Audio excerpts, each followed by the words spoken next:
Habibim söyle ki ne musibena bizim başımıza asla gelmez. İlla gelirse ne gelir? Ma ceteballahu lena. Allah bize ne yazdıysa o gelir. Bu Kur'an mı? Kur'an. Tevbe suresinin ayeti.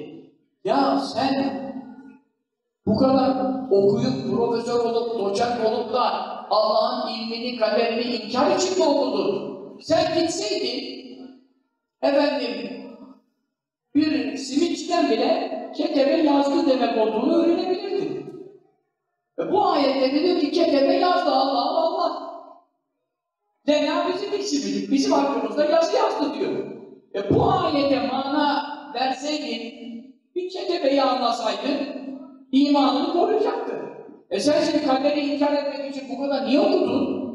Ne bu destekler? Ma asabe bir musibeti. Hangi musibet vurursa, fil ardı topraklarınıza, tarlana, hayırına, çayırına, serana, herana, ve la fenfusikum, canlarınıza vurursa, kanseri, ülseri, çocuğuna, çoluğuna, malına, mülküne, illa fi kitap, hepsi bir kitapta yazılmıştır. Min kabli ennebraha. Daha biz o canlarınızı yaratmadan, mallarınızı yaratmadan, tarlanızı, arsanızı yaratmadan hiçbir şey yokken yazmıştık diyor. Hadid suresi diye hatırlıyorum.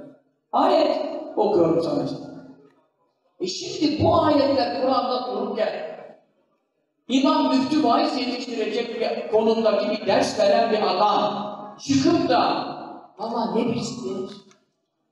Eskiden olsa bunların hiç konuşma sahaları olmazdı. Şimdi cirit atıyorlar ve allanıyorlar, kullanıyorlar, itibar veriliyor bunlara, konuşun deniyor bunlara, meydanı boş bırakmayın deniyor bunlara, hadi milleti aydınlatın derken milleti dinden çıkarın deniyor bunlara ve bizim millette de çık yok. Paralarına dokunsaydın hepsi hayatım.